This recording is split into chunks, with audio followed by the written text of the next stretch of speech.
Sabe, existe um risco silencioso na segurança industrial. É uma lacuna bem perigosa entre o que está no papel, nos manuais, e o que acontece de verdade lá no chão de fábrica. E é sobre essa lacuna que a gente vai conversar hoje. Porque ela não é só um problema técnico, não. No fundo, é uma questão de ética profissional. Para começar essa nossa conversa, eu queria trazer uma perspectiva bem pessoal. Um tempo atrás, eu fui diagnosticado com um câncer avançado. E, bem naquele momento, eu percebi uma coisa. A mentalidade que eu sempre usei para proteger plantas industriais era exatamente a mesma que eu ia precisar para navegar no meu tratamento. Aquela busca pela verdade, sabe? O questionamento rigoroso, era tudo a mesma coisa. Eu até batizei essa jornada de o RASOP da vida. É sério, eu usei a mesma metodologia que a gente aplica para analisar um reator, para entender meu protocolo de tratamento, para questionar a burocracia do sistema de saúde, para garantir que cada decisão fosse baseada em dados reais validados. Foi o rigor da engenharia que me deu um pouco de clareza no meio daquele caos todo. Isso nos leva direto ao ponto central aqui. Não importa o sistema, se é uma refinaria ou o corpo humano, a premissa é a mesma. Para navegar em um território de alto risco, a gente precisa de um mapa confiável. Na indústria, esse nosso mapa é a documentação de engenharia. Sem ele, a gente está voando às cegas. Simples assim. Ok, então vamos mergulhar um pouco nisso. Em teoria, a análise de risco é exatamente esse mapa.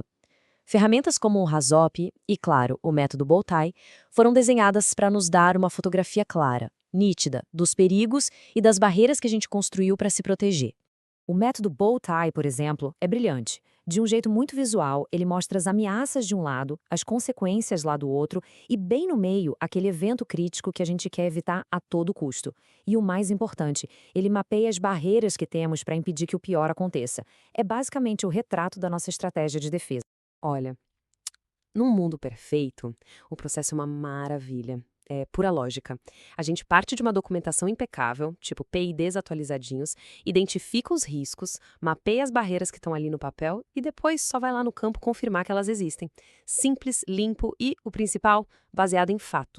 Mas e quando o mapa mente? É exatamente aqui que a teoria bate de frente com a dura realidade de muitas, mas muitas plantas. Documentação desatualizada não é exceção. Em muitos lugares, infelizmente, é a regra. Essa é a pergunta de US$ 1 milhão, a pergunta que muda completamente o jogo. Quando um documento que é a base de toda a nossa análise de segurança não reflete mais a realidade, o que de fato a gente está analisando? E aqui está o ponto crucial de tudo. A natureza do nosso trabalho muda da água para o vinho. A análise de risco deixa de ser um mapeamento da realidade para se tornar, basicamente, um exercício de ficção, uma construção hipotética, sabe? Baseada na memória das pessoas, em suposições, num famoso eu acho que é assim. A gente para de fazer engenharia e começa a fazer arqueologia industrial. Ou pior, a adivinhação. É exatamente por isso que a filosofia cara crachá é tão fundamental. O que está escrito no documento tem que ser o retrato fiel do que está instalado lá no campo. O crachá tem que bater com a cara. Ponto. Sem essa correspondência, a fundação de toda a nossa gestão de segurança, bom, ela simplesmente desmorona. E quando a documentação falha, o papel do analista de risco precisa evoluir. Ele não pode ser só um facilitador que conduz uma reunião, não. Ele precisa se transformar em algo muito, mas muito mais complexo. Ele vira uma espécie de detetive técnico, juntando pistas para entender como o sistema realmente opera, precisa ter a bagagem de um engenheiro de processos sênior para conseguir inferir uma malha de controle que ninguém se deu ao trabalho de documentar, precisa entender de fator humano porque os operadores criam os seus próprios jeitos de trabalhar para fazer a coisa acontecer. Acima de tudo, ele se torna um curador da verdade. E isso não é só teoria, não.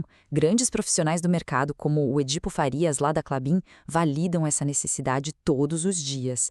Ele sempre reforça a importância de projetos de as-built, de trazer a tal verdade do campo para o papel. Isso mostra que a indústria séria reconhece e valoriza esse trabalho. Isso nos leva para uma dimensão ética. Conduzir uma análise de risco baseada em documentos que a gente sabe que estão errados não é só um erro técnico, é uma falha ética grave. Porque ela gera a pior coisa que a gente pode ter em gestão de risco, uma ilusão de controle. A gente produz um relatório bonito, cheio de assinaturas, que dá para todo mundo uma falsa sensação de segurança. A empresa passa a acreditar que seus riscos estão controlados, quando, na verdade, as barreiras listadas ali no papel podem simplesmente nem existir na realidade. Mas alguém pode argumentar, mas o exercício ainda tem valor, força o time a pensar. E sim, claro, tem algum valor. mas esse benefício é totalmente ofuscado pelo perigo que ele cria. A prioridade ética e técnica número 1 tem que ser clara. Primeiro a verdade, depois a análise. Sempre. Não tem negociação. Então, o nosso chamado como profissionais de segurança não é só para rodar mais e mais estudos. Nossa missão principal é sermos os guardiões da verdade.